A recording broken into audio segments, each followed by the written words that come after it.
Oke, karena waktunya sudah jam 8:08 sesuai tadi arahan dari saya, maka kita langsung saja mulai Zoom kita malam ini supaya nanti kita selesainya tidak terlalu larut ya. Soalnya ini adalah malam Selasa, jadi mungkin teman-teman di sini besok banyak beraktivitas pagi. Oke, baik kalau begitu Bismillahirrahmanirrahim. Assalamualaikum warahmatullahi wabarakatuh. Waalaikumsalam Waalaikumsalam warahmatullahi warahmatullahi wabarakatuh. wabarakatuh. Alhamdulillahirrabbilalamin. Segala puji hanya bagi Allah Subhanahu wa Ta'ala yang telah memberikan kita nikmat iman, nikmat Islam, dan kesehatan, sehingga pada malam hari ini, tentunya malam yang cerah, kita dapat berkumpul secara daring dalam kegiatan sharing session Special Day Politeknik IDN Bogor. Salawat serta salam semoga selalu tercurahkan kepada junjungan kita Nabi Muhammad SAW beserta para keluarga, sahabat, serta para pengikutnya hingga akhir zaman. Hadirin yang dirahmati Allah, secara kita malam ini itu akan mengangkat tema yaitu How to Work Overseas Remotely as a Programmer, yang dimana nanti kita akan belajar, sharing, mendapatkan knowledge baru dari teman kita, yaitu narasumber utama kita tentunya Saudara Muhammad Abdurrahman Salsabil. Trik and tipsnya, bagaimana caranya bekerja secara remote di luar negeri sebagai programmer. Ya, beliau juga merupakan seorang full stack developer di Materialworks Singapura, sekaligus mahasiswa semester ke-7 di Politeknik IDN Bogor. Sebelum Ana langsung mulai, sebelumnya Ana ucapkan terima kasih kepada teman-teman mahasiswa semua yang dapat hadir pada Zoom kita malam ini, dan juga Wakil Direktur 1 Bidang Akademik, Pak Abdullah yang sudah menyempatkan waktunya, dan izinkan Ana di sini sebagai MC untuk membacakan susunan acaranya. Yaitu nanti kita ada sambutan dari Wakil Direktur 1 Politeknik Aiden Bogor, serta langsung ada penyampaian materi terkait tema kita oleh narasumber, dan diakhiri dengan sesi tanya jawab lalu ditutup. Jadi itu adalah susunan acara kita pada malam ini. Baik, langsung saja ke rangkaian acara yang selanjutnya, yaitu sambutan dari Wakil Direktur Pertama Politeknik IDN Bogor. Kepada Mr. Abdullah, kami persilakan.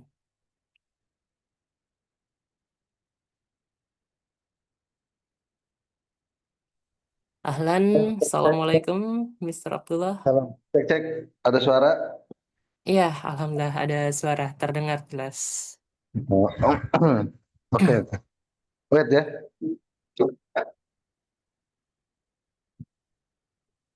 Oke, bismillah. Assalamualaikum warahmatullahi wabarakatuh. Waalaikumsalam warahmatullahi Waalaikumsalam wabarakatuh. warahmatullahi wabarakatuh.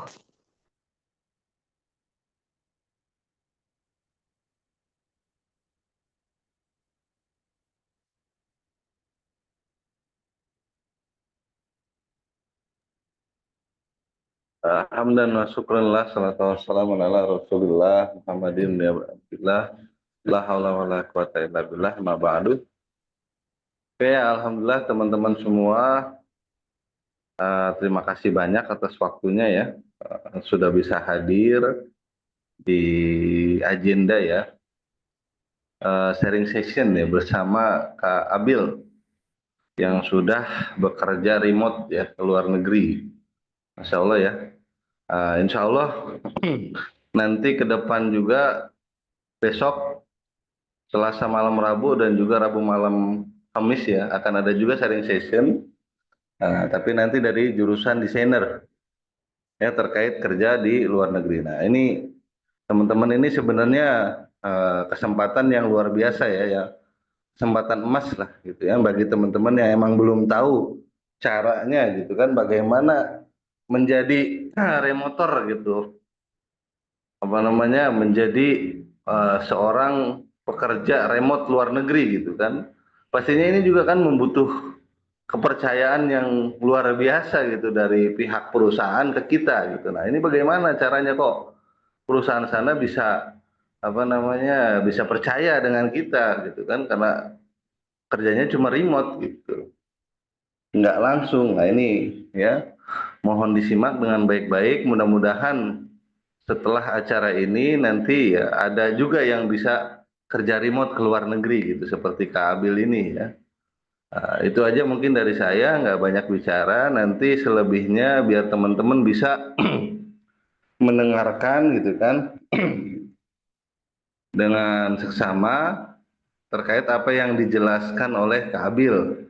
Nah, nanti juga ada sesi tanya jawab, dan juga kan di situ nanti sudah di situ kan sudah dibuatkan grup ya. Di grup dibuatkan grup terkait bimbingan kerja remote luar negeri. Nah, nanti teman-teman bisa tanya di situ. Ya kalau misalnya emang malam ini tidak cukup untuk bertanya gitu waktunya, ya bisa diskusi di grup tersebut ya, bimbingan kerja remote luar negeri. Nah, mungkin itu saja yang dapat saya sampaikan. Saya kembalikan ke Kak Gilang ya. Ron, barakallahu fikum. Assalamualaikum warahmatullahi wabarakatuh. Waalaikumsalam warahmatullahi wabarakatuh. Fan Mr. Abdullah, fiikum barakallah. Alhamdulillah, syukur alhamdulillah. Terima kasih kepada Mr. Abdullah atas sambutan hangatnya. Dan langsung saja kita memasuki ke inti acara kita pada malam meet kita saat ini, yaitu penyampaian materi dari saudara Muhammad Abdurrahman Salsabil. Tanpa memperpanjang waktu, mari kita simak bersama paparan dari narasumber kita. Pada Alhamdulillah, beliau sudah hadir di meet kita malam ini. Oke, langsung saja kepada beliau kami persilakan. Terima kasih Kak Ahlan, atas Mas. waktunya. Ya, Ya, Afan. saya izin share screen ya Kak untuk ini. Boleh, silakan Mas. Udah kelihatan belum ya? Sudah, Alhamdulillah. Oke. Oke, Assalamualaikum warahmatullahi wabarakatuh. Perkenalkan, nama saya Muhammad Abdurrahman Salsabil.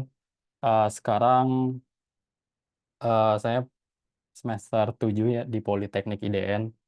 Dan sekarang saya bekerja sebagai full stack developer, senior developer di Singapura. Dan oke, pernah nggak sih eh, teman-teman kebayang gitu, kerja dari kamar tapi dibayar pakai dolar? Nah, saya juga dulu eh, nggak pernah tuh kebayang kayak gitu. Sampai akhirnya kejadian hari ini gitu. Oke, di sharing kali ini saya pengen cerita sedikit tentang perjalanan saya sampai bisa kerja remote ke luar negeri.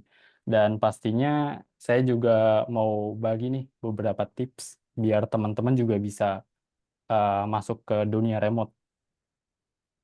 Bukan cuma soal teknis ya, tapi juga soal mindset, komunikasi, dan hal-hal kecil yang ternyata penting Hmm. banget buat bisa dipercaya sama klien luar. Sebelum ke Maaf, tips, iya Kak? ya maaf Mas, Afan share screen-nya belum terlihat ya? Oh belum Atau terlihat. emang ditutup? Oh Oke, iya dah. ini udah jelas belum Kak? Kalau di Ana ini masih ada Oke. ya. Oke, siap sudah jelas. Nah, saya kira Oke, Mas. jaringan saya yang muter-muter kan. Saya keluar masuk Aduh, lagi. sorry. Iya, nggak apa-apa. Gitu. Saya sampai keluar gitu kan, terus masuk lagi. Oke, oke. Next, Oke. Kak. Oke, sebelum ke tips-tipsnya, saya mau cerita dulu nih perjalanan saya dari awal belajar ngoding di IDN sampai akhirnya bisa dapat posisi senior developer di Singapura.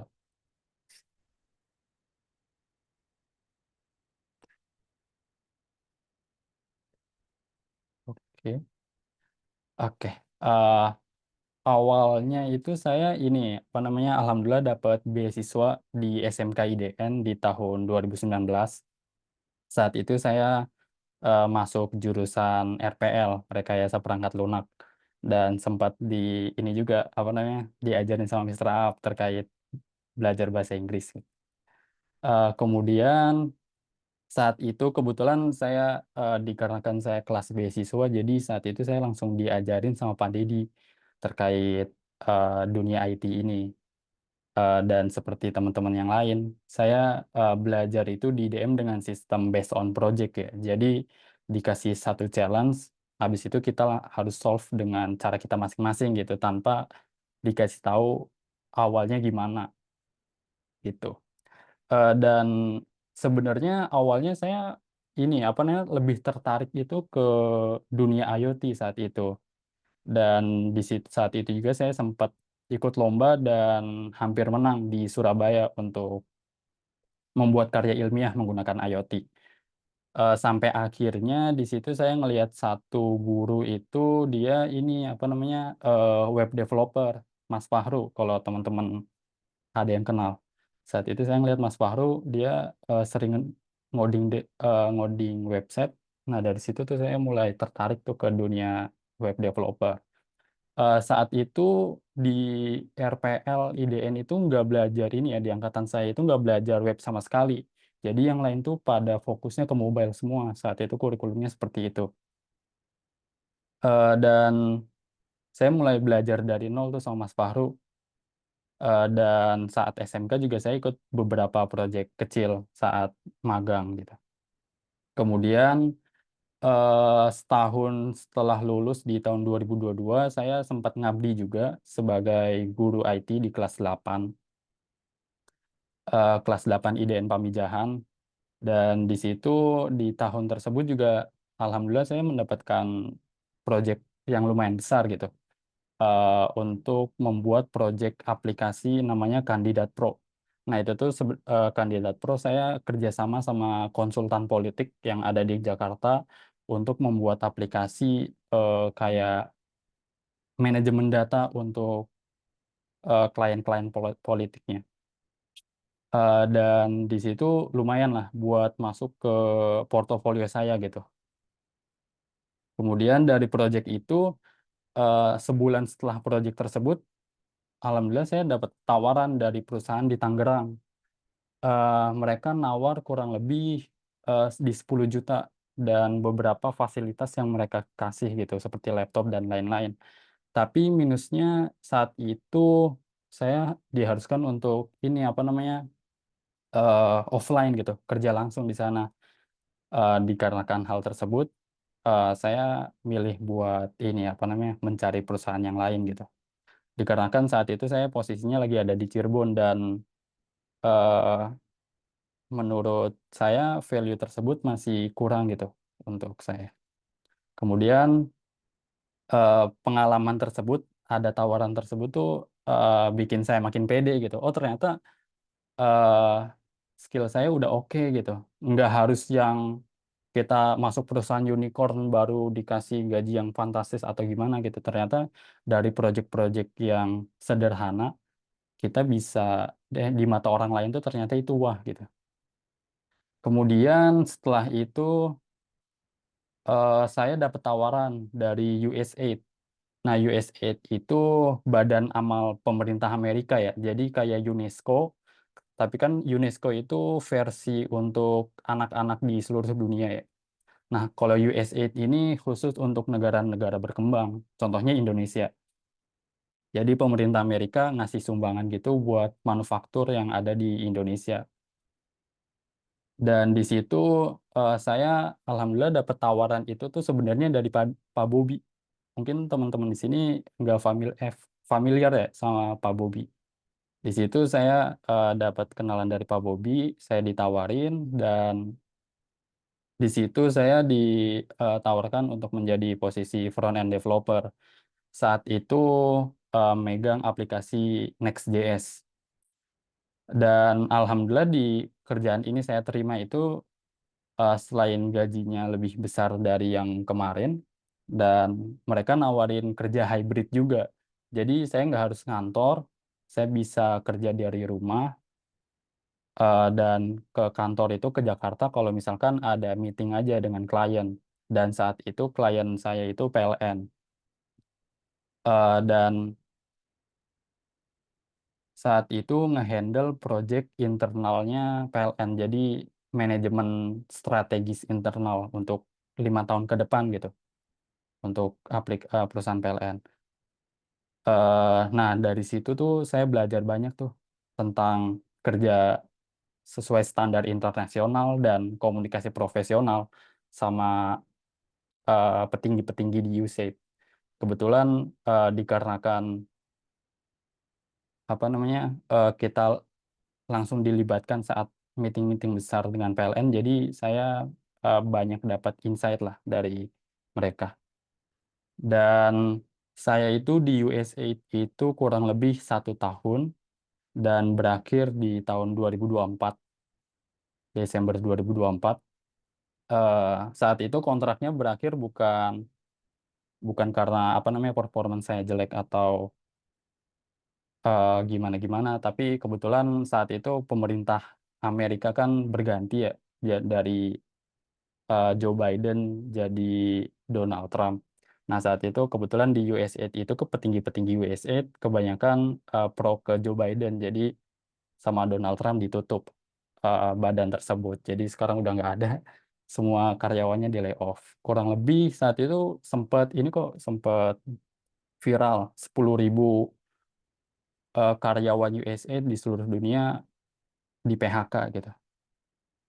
Nah, dari situ tuh saya kerasa tuh sempat ngerasain apa namanya tech winter gitu, sempat nganggur beberapa saat gitu. Dan saat nganggur ya saya nggak cuma diem doang gitu, apply ya, terutama apply kerjaan remote ke luar negeri. Saya di situ alhamdulillah keterima beberapa interview. Salah satunya yang paling berkesan sih di Dubai sih. Saya saat itu keterima, CV saya lolos dan masuk tahap interview di Dubai. Di Dubai ternyata dari situ saya lebih ini lagi lebih tahu lagi gitu. Gimana sih mereka kualifikasinya? Ternyata yang saya alamin, mereka itu interviewnya itu menggunakan lead code.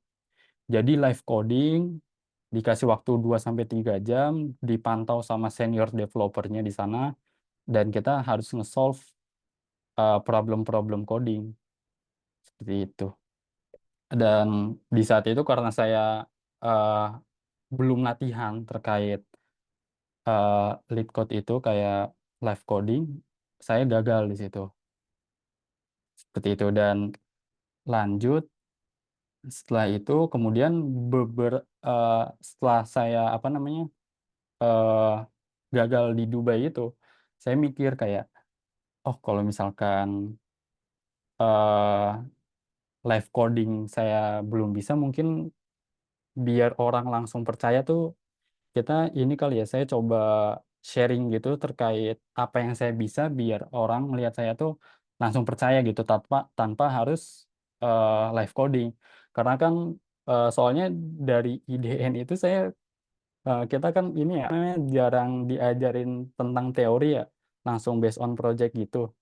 Jadi ya mungkin itu kali ya teman-teman juga problemnya di live coding. Nah, dari situ saya mulai tuh upload-upload konten di LinkedIn.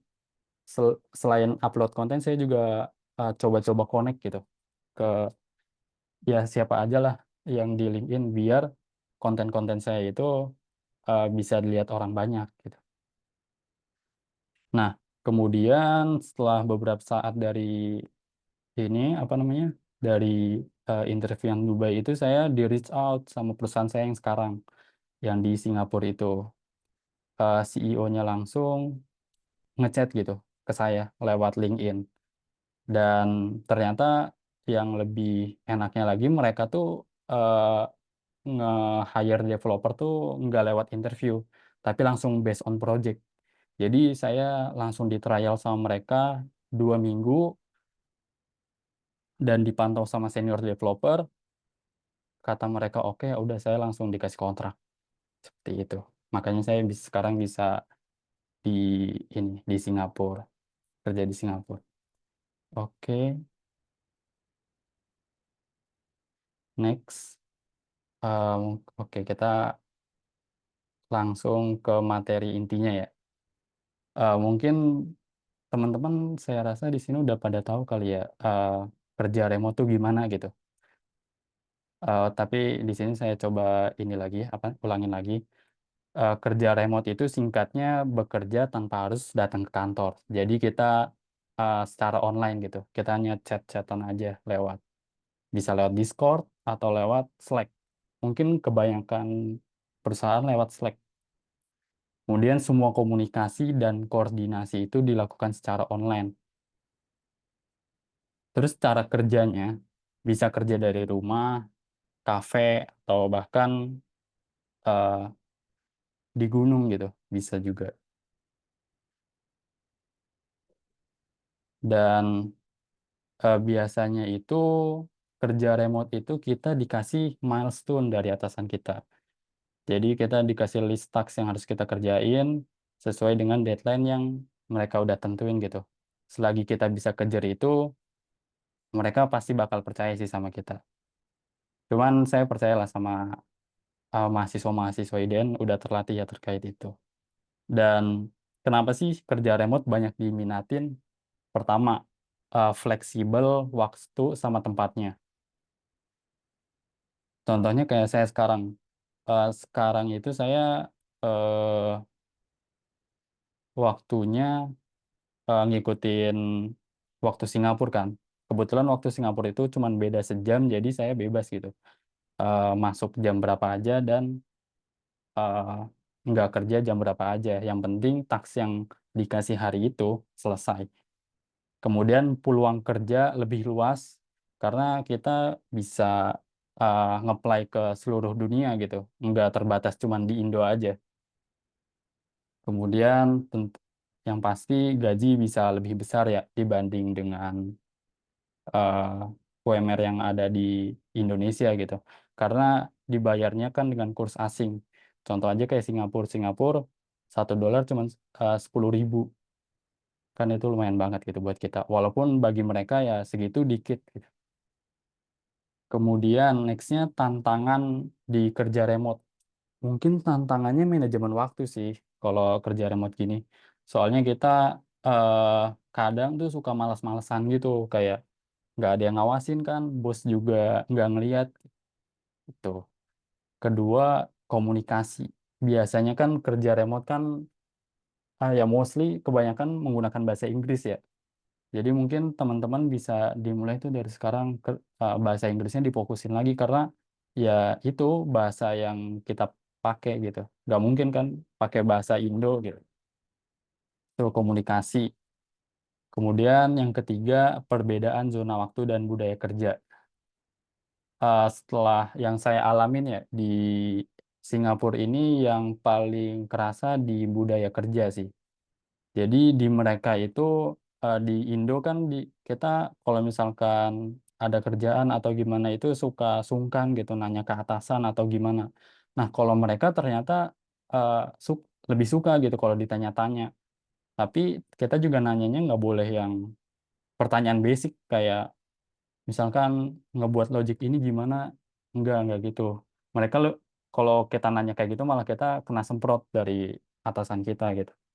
Tapi mereka suka kalau misalkan diajak diskusi tentang eh, apa namanya, kayak kita udah ngebuat logiknya, terus kita minta tanggapan mereka gitu, gimana. Soalnya saya juga sempat awal-awal di sini nih, saya malu bertanya kan, orang Indo, malu bertanya, terus atasan saya ini apa namanya, ngasih feedback ke saya. Ternyata selama ini saya kerjanya tuh kurang proaktif gitu. Di grup itu kurang ada inisiatif buat ngembangin fitur atau gimana. Jadi saya cuman nunggu atasan saya kasih task gitu. Oh ternyata mereka nggak suka itu. Mereka ternyata lebih suka mereka dikejar gitu buat task-task yang ada gitu. Kemudian palingan yang terakhir itu kendalanya di koneksi internet sih. Sama perangkat harus stabil. Cuman mungkin sekarang udah oke kali ya. Kan kalau misalkan di rumah atau di kosan gak ada wifi, kita bisa ke kafe atau kemana gitu. Jadi aman. Intinya kerja remote tuh bukan cuman soal kerja dari rumah, tapi soal gimana kita bisa tetap profesional, produktif, sama bisa dipercaya. Meskipun nggak pernah ketemu langsung. Mungkin juga beberapa perusahaan ada yang nggak nerapin sistem Zoom. Contohnya di perusahaan saya, saya aja nggak tahu gitu muka atasan saya gimana. karena semuanya based on chat semua gitu. Kemudian next.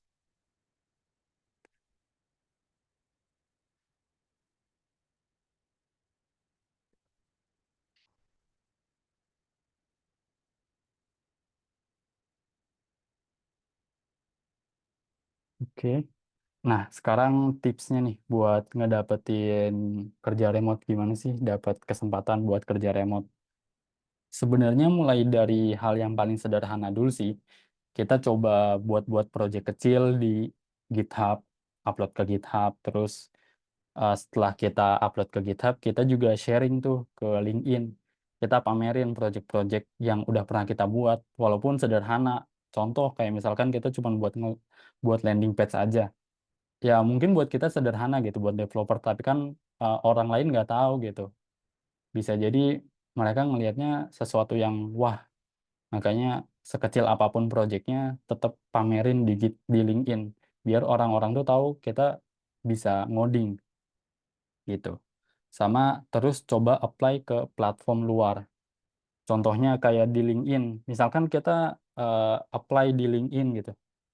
Nah, kita tuh di job itu search-nya itu tuh jangan Indo, tapi contoh kita mau nge-push di Singapura, ya udah lokasinya kan bisa diubah tuh jadi Singapura di LinkedIn buat nyari job. Nah, itu salah satu tipsnya gitu. Kemudian pertama, bangun skill yang dibutuhin di global. Fokus pada keahlian yang banyak dicari perusahaan internasional.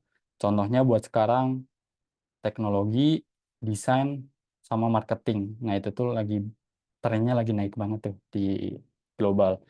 Kemudian tingkatin portofolio sama track record. Nah, tadi yang seperti yang saya bilang, sekecil apapun proyeknya kita posting di LinkedIn gitu, biar orang-orang tuh tahu kita bisa ngoding. Eh, Sama kalau bisa juga kita kasih link GitHub-nya biar orang orang tuh tahu gitu, bisa langsung lihat. Kemudian manfaatin platform remote job kayak Upwork, Fiverr, sama Turing. Mungkin kalau misalkan teman-teman udah capek gitu nge-apply di LinkedIn nggak ada yang keterima, mungkin bisa ke aplikasi yang berbayar kayak Upwork. Di situ kan lebih ini lagi tuh, apa namanya, lebih banyak lagi buat kerjaan remote.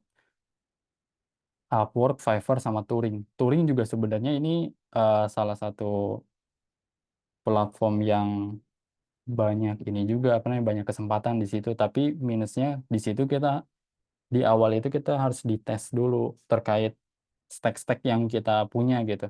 Kayak live coding lah, tapi pakai AI. Apa orang nggak ada senior developer gitu, nggak dilihatin. Kemudian tipsnya nextnya itu networking secara online.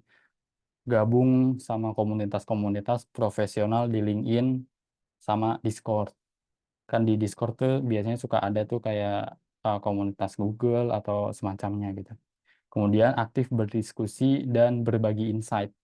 Nah, yang saya lihat ini selain di LinkedIn, developer-developer juga banyak bagi insight di Twitter. Jadi mungkin teman-teman bisa aktif juga di Twitter buat networking. Kemudian siapkan resume dan profil profesional yang menarik. Jadi em, kalau misalkan teman-teman itu web developer, ya mungkin kita bisa buat web ini, apa namanya, personal profile gitu. Biar recruiter tuh tahu gitu dan lebih percaya. Dan jangan lupa desainnya itu kita sesuaiin dengan standar internasional. Jangan desain yang basic atau AI banget gitu. Biar kita beda dari yang lain. Kemudian tonjolin hasil yang konkret dan pencapaian. Kemudian yang terakhir tipsnya, persiapin diri untuk wawancara remote. Latihan komunikasi virtual, mungkin sekarang udah ada AI, bisa pakai AI. Kemudian time zone management dan self discipline. Itu sih. Tapi yang paling utama komunikasi sih. Oke, next.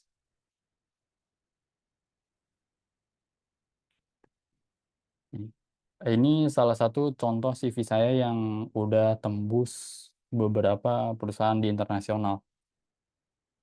Sebenarnya sesimpel ini sih, buat apa namanya, buat CV gitu. Kebanyakan kan kalau misalkan pemula gitu kita nampilin foto atau enggak, eh, tata letaknya enggak konsisten. Nah, itu biasanya langsung di reject tuh sama recruiter. Mereka juga kan pakai sistem ATS namanya kalau CV itu. Jadi usahain terstruktur dan rapih gitu buat ininya apa namanya, buat CV-nya. Dan sebenarnya usahain cuma satu halaman sih. Kebetulan ini saya nggak muat satu halaman, jadi eh, ada 2 halaman. Pokoknya jangan terlalu banyak lah, maksimal 3 poin kayak saya di sini. Contoh, eh, work experience saya terakhir itu di USAID. Nah, di situ saya cuma nampilin 3 poin aja, poin-poin penting yang ngedeskripsiin saya sebagai front-end developer di USAID seperti ini. Mungkin buat teman-teman barangkali misalkan ada yang mau CV-nya bisa ini aja ya, bisa ngechat aja ya, biar saya bagi template CV-nya gitu. Dan usahain struktur gini. Kayak pertama, eh, nama kita, kemudian kontak kita gitu, biar orang yang dapat CV ini nih bisa langsung hubungi kita gitu. Kemudian untuk deskripsi itu usahain singkat aja sih, nggak usah panjang-panjang, maksimal 3 baris lah. Mereka juga kan nggak terlalu peduli juga dengan deskripsi kita. Yang mereka lihat kan pengalaman gitu. Pengalaman kita di, misalkan saya web developer, gimana sih, udah ngehandle project apa aja sih gitu. Terus di sini ada work experience dan di bawahnya ada project experience yang pernah saya buat. Itu. Kemudian next, di LinkedIn. Nah, saya itu di LinkedIn itu tipsnya selain apply apply apply di fitur jobs di LinkedIn, itu juga kita bangun personal branding juga di profile kita. Contohnya, yang paling sederhana dulu, kita ngekonek-konekin asal aja di LinkedIn biar followers kita itu kelihatannya banyak. Kan di LinkedIn itu kan, eh, kalau ngekonek kan bukan kita ngefollow gitu, tapi eh, saling follow kan. Nah, itu sebenarnya ngebantu banget sih biar, eh, kalau misalkan kita upload kan di LinkedIn itu sistemnya, jadi kalau misalkan kita nge-like postingan yang kita like itu bakal dikirim ke semua koneksi kita tuh. Nah, di situ tuh kita mainnya. Pertama, eh konek-konekin yang banyak, usahain setiap minggu tuh sampai limit koneknya gitu. Biar eh koneksinya banyak, ya minimal kalau saya, saran dari saya minimal udah 1000 tuh udah oke tuh. Kemudian yang kedua, yang saya bilang tadi, sharing tentang stack yang kita kuasain. Di sini saya sempat sharing terkait Laravel gitu. Kebetulan saya expert di Laravel. Nah, ya udah saya sharing basic aja gitu, basic di Laravel gimana, dan buat ngasih tahu ke orang-orang kalau saya tuh bisa gitu. Bisa apa namanya, jagolah di Laravel. Dan jangan lupa di bio-nya ini kita nggak usah ini ya, apa namanya, nggak usah nulis banyak-banyak gitu. yang yang penting jelas aja, contohnya saya di sini expert in Next.js dan Laravel, 4 tahun sebagai full stack developer gitu, singkat aja sih. Dan mungkin itu ya. Dan ini contohnya hasilnya, selama saya ngonten itu apa, saya upload saat itu sehari sekali, banyak gitu, banyak yang nge-reach out. Dan sebenarnya dari Indo juga banyak sih yang minta gitu, tapi minusnya di Indo itu selain Tech Winter ya, jadi ternyata yang banyak nge-hire dengan gaji gede itu ternyata perusahaan-perusahaan dari bank asuransi gitu. Tapi kan kita eh, ngehindarin ribanya ya, jadi makanya saya nggak ambil tuh kerjaan-kerjaan kayak gitu. Nah, di sini contoh, di sini yang paling awal nih, Eric Lim. Nah, itu CEO dari perusahaan saya sekarang. Dia yang langsung nge-reach out saya pas itu.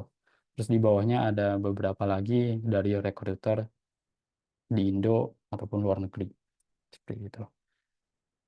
Kemudian, nah ini saya spill nih salah satu chat dari atasan saya saat pertama kali dia ngechat. Udah sebenarnya sesimpel ini sih. Hai Muhammad, uh, understand you are a full stack developer. You're good at back end front end. I'm looking to hire for a full stack who is good at back end. Nah kan uh, dia berani ngechat saya karena saya pernah upload seputar itu kan, apa namanya Laravel, makanya dia uh, tahu gitu. Kalau misalkan kita nggak pernah upload atau connection kita kosong di LinkedIn, ya gimana uh, perusahaan-perusahaan luar tuh mau nge-hire kita gitu. Mungkin itu. Kalau dari saya punya pengalamannya cuma lewat LinkedIn. Mungkin saya cuma bisa sharing lewat LinkedIn gitu terkait kerjaan remote. Mungkin itu dari saya. Saya kembali lagi ke hostnya. Oke, Masya Allah, tabarakallah ya. Mantap, Mas Muhammad. Ini manggilnya apa nih biar enak nih? Mas Sabil. Iya, Abil, boleh. Abil. Ya, Mas Abil ya, Masya Iya, Allah ya, atas pemaparan materinya yang sangat-sangat kompleks ini. Wah, keren sih. Ini daging semua ya. Nah, kita masuk ke rangkaian berikutnya itu sesi tanya jawab ya. Jadi di sini nanti teman-teman yang punya pertanyaan boleh untuk bisa raise hand dan juga mungkin bisa chat di kolom komentar Zoom untuk kita sampaikan ke Mas Abil ya. Yang nanti insya Allah Mas Abil akan jawab satu persatu. Jadi monggo yang tadi sudah nyatet-nyatet dan mau bertanya silakan ya untuk materi yang tadi Mas Abil sudah sampaikan. Silakan. Oh ini ada yang raise hand nih dari Mas Ridwan Wiranata. Monggo Mas Ridwan Wiranata bisa open mic-nya, bisa speak up ya. Kalau ada pertanyaan silakan. Terima kasih. Sebelumnya, apakah suara saya terdengar jelas? Ya jelas Mas. Oke. Bismillah, Assalamualaikum warahmatullahi wabarakatuh. Waalaikumsalam. Waalaikumsalam warahmatullahi wabarakatuh. Perkenalkan, nama saya Ridho Wiranata. Saya mahasiswa Politeknik IDN Angkatan ketiga. Izin bertanya ya, Kak Sabil ya, Mas Iya, Mas. Sabil. Em, di sini kan ini kurang lagi ya, jadi remote. Jadi pengen tahu nih tips dan triksnya ketika remote di luar negeri itu bahasa Inggrisnya itu kurang gitu Kak, gitu. Bagaimana sih tips and triknya gitu biar kalau misalkan kita bahasa Inggrisnya lancar tuh kita siap untuk remote gitu. Terus yang kedua tuh bagaimana membagikan waktu untuk bisa aktif di LinkedIn dan juga aktif untuk ngerjain project Kak. Karena pengalaman saya kan di sini alhamdulillah dapat project ya Kak, remote. Cuma saya tuh kebanyakan tuh karena keseringan remote ya. Jadinya waktunya itu kayak sia-sia gitu. Jadi bagaimana cara membagi waktunya Kak gitu. Terima kasih. Wassalamualaikum warahmatullahi wabarakatuh.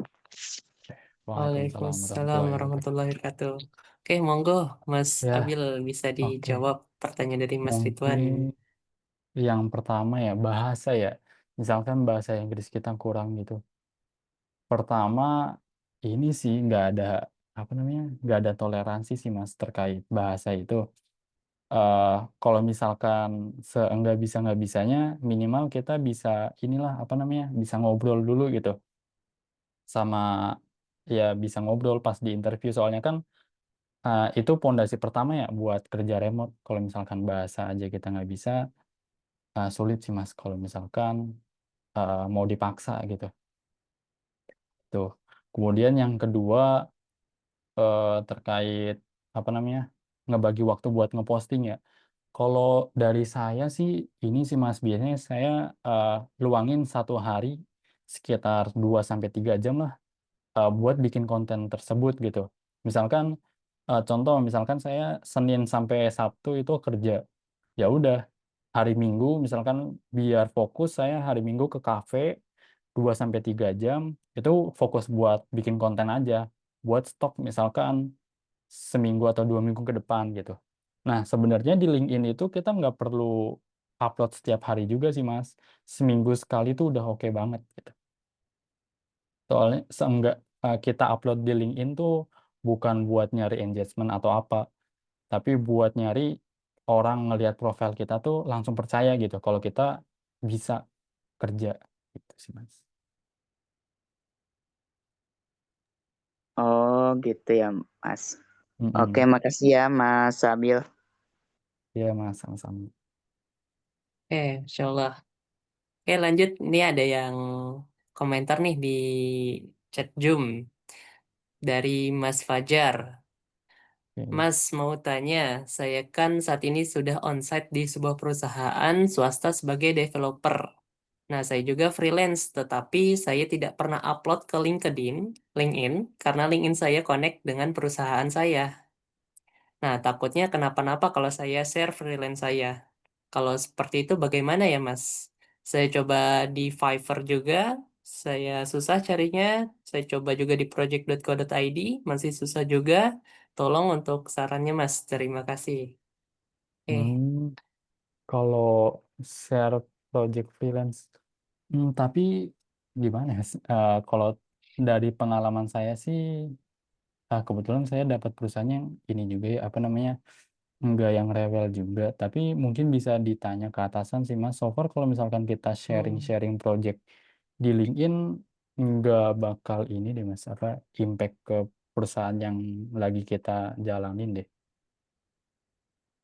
Kalau misalkan ya, Masnya takut, mungkin bisa tanyain dulu gitu ke atasan. hmm, Mm-mm. betul. Selagi yang di-share bukan database mungkin ya. Iya Mas, bener-bener banget. Selagi bukan internal perusahaan, oke Internal sih. perusahaannya oke Ha-ha. seharusnya. Soalnya saya juga punya temen eh, satu angkatan juga sama saya waktu di SMK. Dia apa namanya? Dia iOS developer. Udah kerja juga di suatu perusahaan Indo dan ternyata lebih wah lagi perusahaan Indo gaji dia itu 2 digit, depannya dua. Hmm, Nah dua itu digit depannya dua. iya. Tapi terus dia dia aktif Insyaallah. aja sharing di apa namanya di Hmm, LinkedIn gitu. Dia kan suka iseng-iseng buat project. Ya udah di share di LinkedIn mana-mana aja sih Mas. Gitu. Jadi insya Allah aman lah kalau misalkan selagi bukan internal perusahaan. Terus ini ya terkait yang freelance kayak di projects.co.id gitu ya. Sebenarnya kurang recommended sih Mas kalau misalkan di projects.co.id itu. Soalnya saya juga pernah nyoba di situ dan lama gitu buat ngedapetin kerjaannya di situ. hmm, I see. Mm-mm. Oke, berarti itu ya Mas Fajar. Insya Allah sudah terjawab semua ya. Ya, jadi di sini kasus Mas Fajar masih belum mendapatkan freelance ya, yang cocok lah dari berbagai macam website yang sudah Mas Fajar plot. Jadi jangan menyerah Mas Fajar, mungkin belum rezekinya untuk saat ini, tapi Iya, insya Allah ya, benar Mas. kalau terus mencoba, nanti siap dengan banyak Hmm, apply, kita kirim CV kita, mungkin 100 ya, pasti ada beberapa yang nyangkut lah. benar banget Mas. Saya juga dapat kerjaan freelance kan nggak instan. Saya berapa ya? Hmm, 6 bulan Mas. enam Apply bulan, itu 6 bulan, iya. Insya Dan Allah, setiap harinya ya kurang lebih saya apply 20 sampai 30 perusahaan gitu. Konsisten yang hmm, penting sih. Nggak Insya nggak Allah. segampang yang diomongin.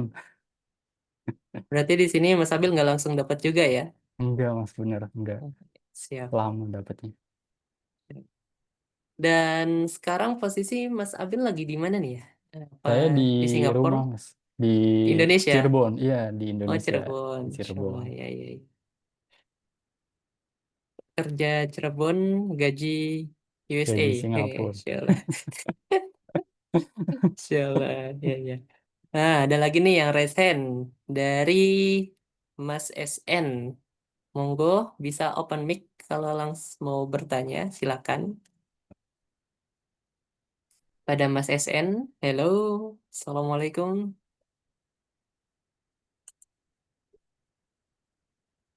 Hmm, jaringannya mungkin. Dari ini dulu aja mungkin ya, kolom chat. Dari Boleh, Mas. Mas Ilham, sejauh mana Mas Abil, apakah harus TOEFL atau IELTS atau sekedar speaking aja? Nah, ini terkait English ya, kemampuan Oke. Englishnya. Nah, untuk apply di luar sana gimana tuh Mas Abil? Terkait itu, s- kalau dari pengalaman saya sih, ini sih Mas, apa namanya, sekedar kita bisa ngobrol aja udah oke. Apa, ngobrol secara profesional gitu. Nggak harus punya TOEFL atau IELTS gitu sih Mas. Kecuali uh, kita apply-nya ke Amerika gitu. Nah itu tuh kayaknya ke Amerika tuh uh, yang paling sulit sih. Soalnya dari mereka itu kebijakan negaranya nggak ribet lah kalau misalkan kerjain orang luar gitu. Selain dari Amerikanya sendiri. Gitu. Jadi nggak ada syarat ya untuk bisa apply pekerjaan di luar harus melampirkan kita udah punya TOEFL atau IELTS ya. Iya benar. Hmm, Masya tapi Mas Abil sendiri punya nggak nih untuk Saya TOEFL nggak dan punya IELTS? Mas, nggak punya. Oh, Masya Allah, ya, ya, ya. Sekedar bisa pas interview bisa ngomong aja, udah oke. Ngomong aja. Iya, Siap, siap, siap. Insya Allah. Berarti asal kita paham apa yang mereka sampaikan dan kita bisa menerangkan apa yang kita ingin sampaikan ke mereka ya. Itu udah oke banget ya. iya Mas, benar-benar. Insya Allah. Oke, lanjut lagi dari Mas Humam. Mas mau tanya, bahasa pemrograman yang dipakai di perusahaan di luar negeri sana itu apa saja ya? Bahasa pemrograman ya. Terkait bahasa pemrograman mungkin eh, yang lagi banyak tuh JavaScript sih Mas sekarang. Kayak contohnya Express, Next.js, dan teman-temannya gitu, Next.js juga. Soalnya mereka itu ternyata eh, kurang suka ngedevelop dari nol. Jadi Hmm. perusahaan-perusahaan luar tuh kebanyakan mereka, contoh kita mau bikin website e-commerce. Nah ternyata tuh website ada framework e-commerce. Jadi framework yang udah jadi e-commerce kita tinggal ngedit-ngedit aja gitu. Apa namanya? Jadi kita nggak ngoding dari nol, tinggal ngelanjutin codingan yang ada. Kalau misalkan kita mau custom. Nah itu tuh biasanya framework framework gitu tuh makanya Nest.js, Express, ya terkait JavaScript lah. Itu sih Mas. Sure. Dan untuk sekarang Mas Abil pakai Next.js berarti ya? Sekarang itu saya pakai frameworknya itu namanya Medusa, Mas. Medusa JS. Bisa. Nah, dia tuh Sure. basicnya tuh Next.js sama Vite digabung gitu. Sini. Coba ya, ya, ya. Hmm. Mantap Mas. Oke, lanjut. Insya Allah sudah terjawab ya, Mas Umam. Sekarang ke Ahwat, TRPLB Ahwat. Maaf Kak, izin bertanya. Untuk pemula yang ingin magang, tetapi belum memiliki pengalaman, tips dan saran untuk memulainya. Terima kasih Kak. Oke. Terkait magang ya, mungkin kalau magang untuk perusahaan tuh oke-oke aja sih, Kak. Eh, Apa namanya? Mereka perusahaan-perusahaan ini sebenarnya nggak expect banyak ke anak magang. Mereka tahu gitu, nge-hire anak magang, tahu kapasitas anak magang tuh kayak gimana. Jadi kalau misalkan nggak punya pengalaman, nggak masalah. Saya juga dulu kan pas waktu magang, pas masih di IDN itu nggak punya pengalaman sama sekali. Tapi perusahaan eh, terima-terima aja. Tapi mungkin jangan terlalu ekspektasi banyak kalau misalkan bakal digaji atau gimana ya. Itu sih, Mas. Masya Allah. Berarti intinya portofolio dulu ya, dibagusin Iya, kayak dengan pengalaman di sana. betul. Siap-siap Mas. Ini pertanyaan dari anak mahasiswa yang baru masuk mungkin ya Mas, yang jadi mereka masih sedikit pengalamannya dan tahun depan mereka diharuskan untuk bisa magang di luar kan. Hmm, Nah berarti untuk saran mereka nih dari sekarang bisa mempelajari apa tuh Mas supaya dia setidaknya bisa bertarung lah di dunia luar di bisa sana. bertarung ya. Mungkin kalau misalkan web developer ya, Mas. Soalnya kan saya web developer, mungkin basic-basic dulu lah. Laravel pertama, Laravel tuh bisa kuasain merem gitu, merem bisa ngoding Laravel. Nah itu udah oke banget sih mas, nggak harus harus bisa Next.js atau framework Golang gitu, nggak harus sih. Pertama basicnya aja Hmm. dulu, Laravel aja di Indo tuh udah oke banget. Kebetulan yang di PLN itu mas, project yang di PLN itu backendnya pakai Laravel Hmm. gitu. I see, I see. Hmm, Oke, berarti nggak harus semuanya dipelajarin ya, Mas? bener mas. Fokus Oke, satu dulu gitu, Laravel fokus satu udah dulu. jago baru pindah. Jangan Laravel baru sebulan baru bisa langsung pindah ke ini lain, framework lain.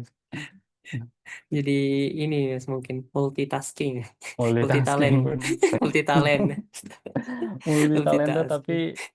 itu apa, nggak ada yang expert, kan sayang gitu. Hmm, ya, ya, ya. Betul betul. Karena kan perusahaan maunya Mm-mm. yang expert di bidangnya ya. Hmm. Iya Oke, bener ini mas. ada yang resign lagi nih. Kak SN sudah kembali lagi. Monggo pada Kak SN bisa open mic kalau ingin bertanya, silakan.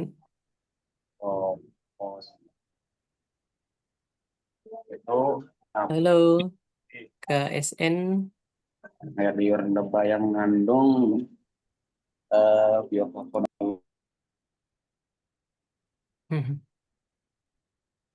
Resign aja nih.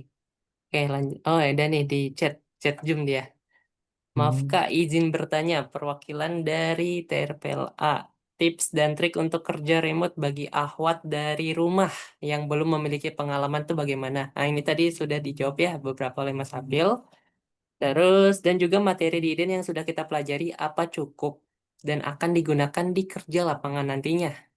Juga saran, apa yang harus kita lakukan selama kita menjadi mahasiswa di IDN. Terima kasih, Kak.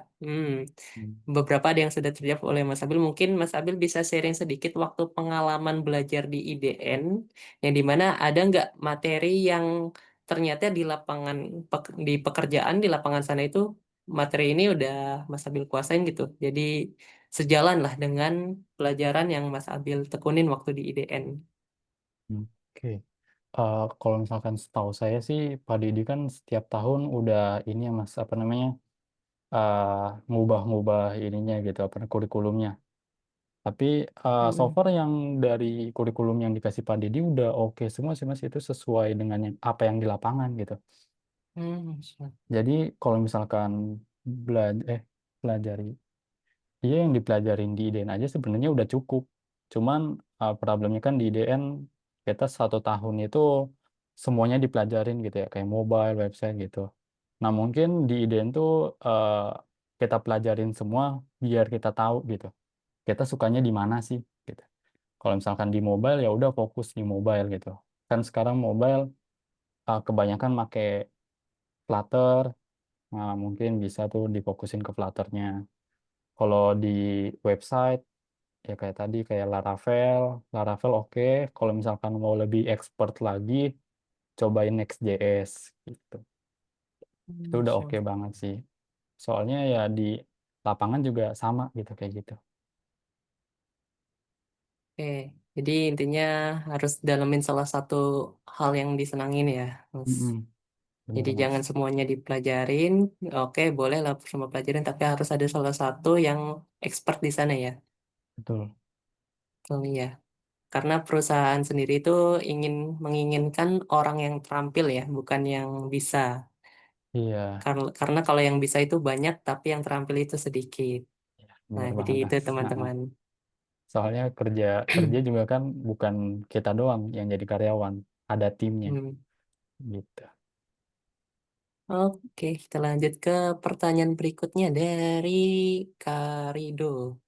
Kak mau tanya, terkait skill untuk saya atau kebanyakan dari kita mungkin kebanyakan istilahnya programmer CRUD gitulah. Nah, apakah itu cukup Mas untuk remote di luar negeri? Sama untuk salary kalau dari luar itu transfernya gimana Kak? Apakah ke PayPal gitu? Dan untuk pajaknya kena berapa itu Kak? Nah, ini ya, ini pertanyaan bagus nih. Gimana nih Kak pengalamannya?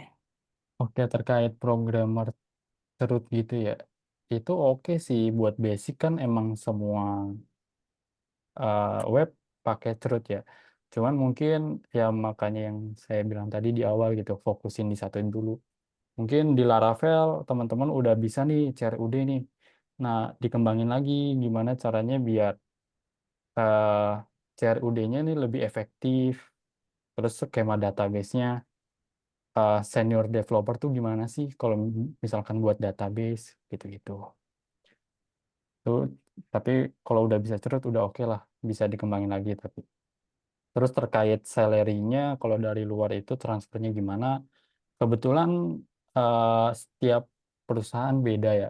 Tapi eh, dari perusahaan yang terakhir, kalau misalkan dari USAID itu kebetulan itu pemerintah Amerika langsung, jadi itu udah terstruktur sih.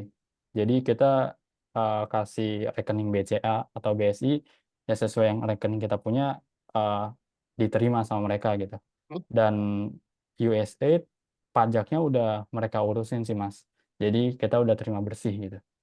Nah, kalau misalkan perusahaan Singapura saya yang sekarang itu di kontrak awal dia ini sih bilang terkait pajak, asuransi dan lain-lain itu kita tanggung sendiri. Jadi mereka kasih uang kotor aja, gaji kotor. Dan transfernya lewat Dana, Mas. Lewat Dana. Dana. Oh, Soalnya gitu. ternyata saya sharing-sharing sama teman saya juga di Singapura eh, Dana tuh ya top up lewat Dana atau GoPay gitu tuh cara paling cepet gitu. Kalau misalkan lewat bank kan saya di USAID itu nunggu 5 hari baru nyampe rekening Hmm, saya gitu. Nah, kalau Dana instan 10 menit, 15 menit langsung masuk. masuk. Oh, Masya Iya. Allah. Iya, iya, iya. Terus mungkin Berarti bisa itu, juga Mas lewat Bank Jago. Soalnya teman saya ada hmm, yang kerja di perusahaan India, dia lewat Bank Jago. Masya Allah. Oke, Insya Allah sudah terjawab ya, Karido. Oke, mungkin kita dua pertanyaan lagi ya, karena mengingat waktunya sudah di jam 9. Nah, jadi untuk pertanyaan yang pertama, ini dari Kak Umbi. Kira-kira konten seperti apa yang dapat menarik pihak luar? Nah, konten seperti Hmm, apa tuh Mas Abil yang Mas Abil kontennya. upload di LinkedIn? Tuh. Iya. Eh, pertama saya upload kerjaan-kerjaan saya gitu. Apa namanya kayak misalkan saya udah selesaiin project di PLN, ya udah di situ saya upload di LinkedIn tuh demonya gimana, demo aplikasinya gimana, terus kalau misalkan ada foto-foto sama klien bisa diupload juga. Terus terkait sharing, ya sharing konten sharing aja bebas gitu. Misalkan cara membuat CRUD di Laravel, ya udah tuh pakai slide kita buat diupload di LinkedIn. Pokoknya konten-konten YouTube dijadiin slide gitu oke sih. Kayak membuat search bar di JavaScript gimana kita implementasi lewat slide biar bisa diupload di LinkedIn gitu udah oke. Insya Allah.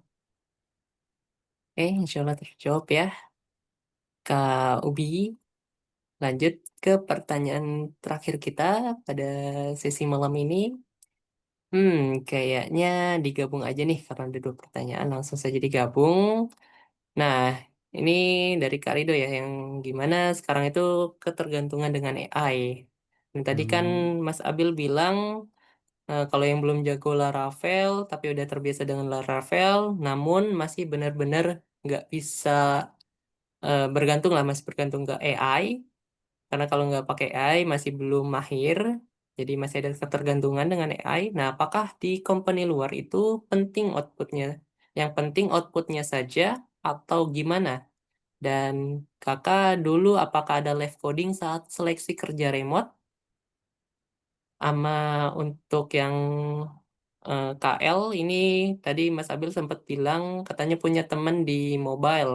Nah, untuk materi di mobile ini fokusnya di bahasa pemrograman apa ya? berarti mungkin yang mobile dulu ya Mas. Kalau Oh, boleh, Mas. mobile itu semuanya bagus sih Mas, kayak Flutter, Kotlin, sama iOS. masing-masing punya bidangnya sendiri-sendiri kan. Soalnya kebanyakan perusahaan yang sustain kan dia udah 10 tahun atau 5 tahun ya terbangun. Nah itu nggak mungkin tuh biasanya eh, pakai Flutter, apa namanya, bahasa pemrogramannya. Ya, jadi bisa menyesuaikan sih. Misalkan masnya jagonya di Flutter, oke, Flutter oke. Eh, Terus juga misalkan bisanya Kotlin aja, Kotlin juga banyak. Mobile tuh so far empat empat bahasa pemrogramannya itu punya pasarnya masing-masing sih. Jadi tergantung masnya sukanya lebih serk di mana, ya udah fokus di situ. Hmm. Itu yang mobile ya. Terus yang kedua, ketergantungan AI. Eh, Ketergantungan AI sebenarnya gimana nih? Kayaknya harus di ini deh. Eh, Soalnya kan saya awal ngoding itu pas lagi gak ada AI ya. Pas belum ada AI, jadi bisa Laravelnya bisa lebih ini gitu, lebih paham. Kalau misalkan masnya ketergantungan AI, mungkin AI-nya bisa dikurangin dulu kali ya. Soalnya di perusahaan itu kita selain dilihat apa namanya problemnya di awal-awal sih mas. Kalau misalkan AI itu pas kita live coding itu bakal nggak bisa tuh, bakal pelangap-pelongo tuh.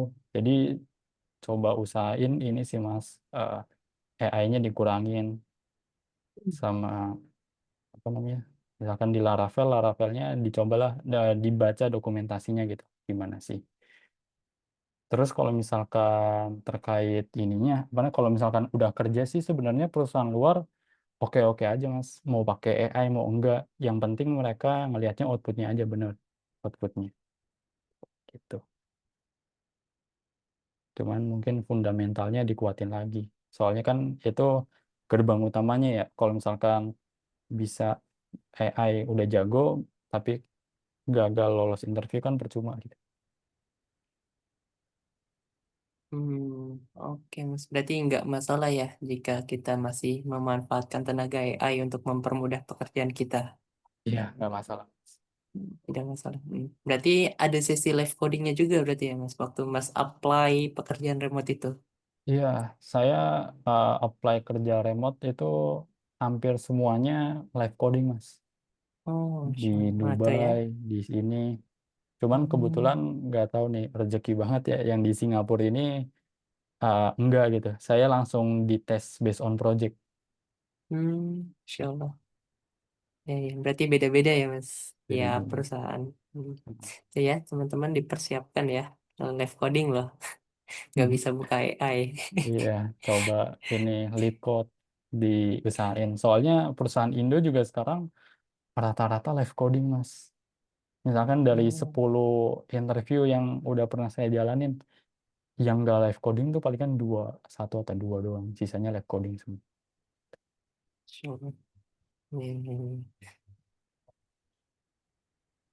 Oke, insya Allah sudah terjawab ya seluruh pertanyaan yang ada. Dan teman-teman yang masih ada pertanyaan, mungkin kalau kita kumpas semua pertanyaan dari teman-teman nyampe larut malam ya. Jadi nanti bisa saja langsung kontak ke Mas Abil, ngunjungin media sosialnya, LinkedIn-nya juga bisa dikonekkan, silaturahmi bareng kita ke sana. Ya, nggak apa-apa ya Mas Abil ya. Boleh, boleh Ada banget grup, Mas, boleh. ada Oh grupnya ya Kak, di ada grup. Oh ada grupnya, Masya Allah. Oh ya. masuk grup aja bisa tanya di situ dan juga mungkin nanti materinya bisa di-share ya Kak Abil ya. Ya, ya insya Allah Hmm, nanti saya share. Oke, iya. ya, ya terima kasih banyak. Ya, mungkin sebelum kita tutup rangkaian Zoom kita malam ini ya, eh, Ana sebagai MC izinkan untuk bertanya juga nih sebagai penutup lah untuk sesi Zoom kita. Nah, tadi kan Mas Abil udah menceritakan kesenangannya Mas Abil nih dalam dunia kerja remote. Nah, Hmm. boleh nggak di-share pengalaman pahit atau buruknya atau ketakutan dan mimpi buruknya ketika bekerja remote ini itu seperti apa? Pastikan nggak mungkin senang terus ya, pasti ada gelisah atau ininya apa tuh namanya ketakutan. Nah, ya ketakutan. Ketakutan ya. Nah, jadi ini supaya biar kita bisa mempersiapkan diri mental terutama saat kita mau bekerja di remote. Oke. Eh, Ketakutannya yang saya alami ya Mas, yang di Singapura ini mereka culture-nya kan beda ya sama kita. Kita kalau mungkin yang kita biasa dengar di Singapura, misalkan udah nggak jam kerja, ya udah gitu lepas dari kerjaan. Ternyata setelah saya alamin, mereka lebih gila sih Mas. Misalkan kita kerja dari jam 9 sampai jam 5. Nah, kalau misalkan dikasih 10 task dari mereka. Nah, itu tuh 10 task itu harus selesai hari itu juga Mas, walaupun kita kerja sampai jam 9 sampai jam 10 malam. Gitu sih Mas. Ternyata workaholic mereka tuh lebih lebih ya beda kan negara berkembang ya Mas. Gitu, Iya. lebih parah lah, lebih apa namanya? Buat kerja tuh lebih intens lah gitu Mas. Palingnya. Tapi itu nggak setiap hari ya. Kalau misalkan ada kerjaan-kerjaan yang emang ini apa namanya? Emang besar gitu. Dan mereka ngehargain banget waktu sih Mas. Saya selama di sini tuh selalu ini terus dibilang cepet ayo cepet kerjainnya cepet jangan kelamaan kita apa namanya nggak bisa buang-buang waktu nih gitu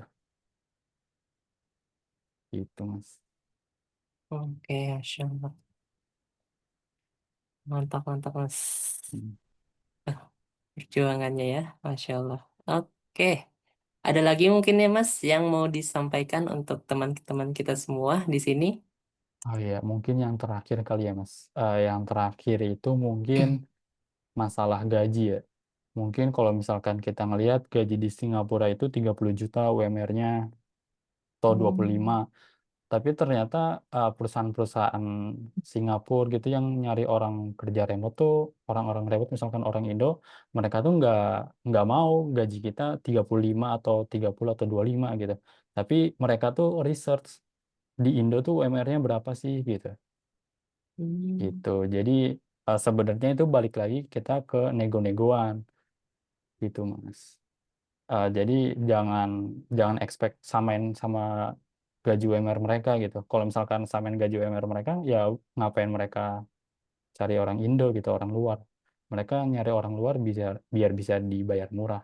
Tapi kalau misalkan UMR sana 30 juta, kita nego di 15 tuh masih make sense bagi mereka gitu buat ngambil selagi skill kita tuh oke gitu sih Mas. Ya, Masya Allah. Biar mungkin itu juga salah satu kesalahan saya di awal-awal gagal terus Mas interview. Saya nggak nanya gitu, nggak Hmm. nanya perusahaan expect range gajinya tuh di berapa sih gitu. Hmm. Jadi Gitu sih. Mas selalu mengajukan yang hike atau gimana tuh? Iya, kemarin dikarenakan di USA itu saya udah lumayan gede Mas. Saya Hmm. expect-nya lebih dari itu gitu. Oh, Misalkan sih. iyalah expect-nya 20% dari gaji saya sebelumnya. Oh ternyata perusahaan-perusahaan tuh nggak semuanya ngebudgetin eh nggak semuanya nyari yang jago banget gitu. Mereka nyari yang sesuai gaji mereka gitu, range gaji mereka jadi itu. Oh, Masya Allah. Ya, ya, ya, ya. Berarti ada tipsnya nggak tuh, Mas? Jadi untuk nego gaji itu gimana tuh? Buat nego gaji pertama mungkin itu dulu ya. Kalau misalkan kita nego gaji besar, kita pastiin kita sesuai ekspektasi mereka gitu. Itu yang Hmm. pertama. Yang kedua, contoh misalkan kita mau expect di 15 juta. Eh, Kan biasanya perusahaan tuh nanya tuh, emang gaji kamu mau digaji berapa gitu. Nah, kita sebelum jawab itu tuh sebenarnya jebakan kan, jebakan. Mereka eh, mau ngelihat gitu, kita bisa bisa nego nggak sih? Kalau misalkan kita langsung bilang 15 juta itu otomatis ketolak tuh. Yang Hmm. saya pelajarin tuh kita nanya dulu range perusahaan berapa. Kalau misalkan contoh misalkan 8 sampai 12, ya udah tuh balik lagi ke diri kita mau nggak nerima segitu. Kalau misalkan nggak mau ya udah kita bilang aja 15 gitu. Nah, itu otomatis ketolak. Kalau misalkan mau tetap diterima ya oke, harus oke dengan range 8 sampai 12 gitu, Mas. Oke ya, Insya Allah Iya. Mas Abil, materi malam ini ya sangat daging semua. Sayangnya kita terbatas di waktu ya, karena sudah pukul 9.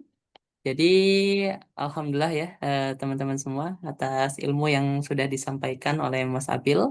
Nah, semoga di sini menjadi inspirasi nih bagi teman-teman semua yang ikut Zoom kita malam ini, ataupun yang nanti lihat sesi siaran ulangnya, untuk bisa terus berkembang dan bisa berkontribusi lagi dalam dunia teknologi, ya dimanapun kita berada.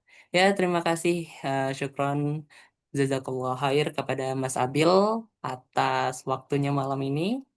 Dan juga terima kasih kepada teman-teman semua yang sudah menyempatkan waktunya untuk bisa ikut Zoom kita malam ini. Dan tentunya kepada Pak Abdullah, terima kasih atas sambutannya tadi.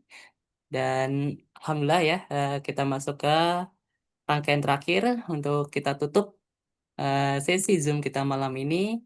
Sebelum kita tutup, mari kita membaca doa kafaratul majelis secara bersama. Subhanakallah. Dan sebelum kita berpisah ya, Ana ingatkan kembali bahwa besok dan lusa kita masih ada sesi Zoom berikutnya ya. Dan untuk besok dan lusa itu bagiannya anak-anak desainer. Nah, jadi teman-teman semua nih dicatat tanggalnya di hari yang di tanggal yang apa di jam yang sama, yaitu di jam 8. Jadi besok ada dari Kak Hikaru, terus lusanya ada dari Mas Yasar ya.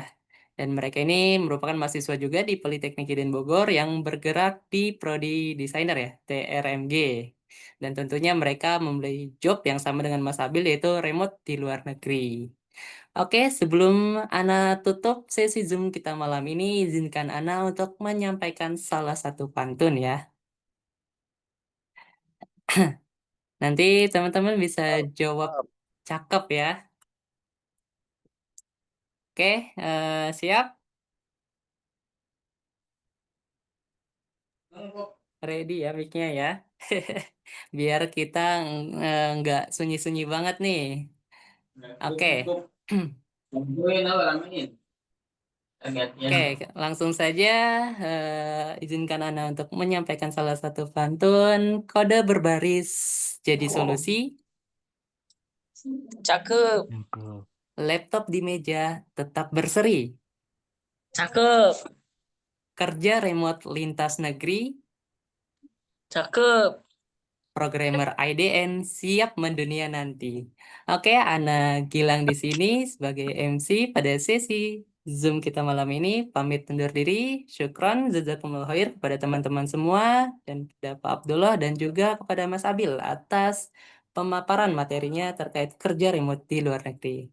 Oke, sampai bertemu di sesi Zoom berikutnya. Ana pamit undur diri. Wassalamualaikum warahmatullahi wabarakatuh.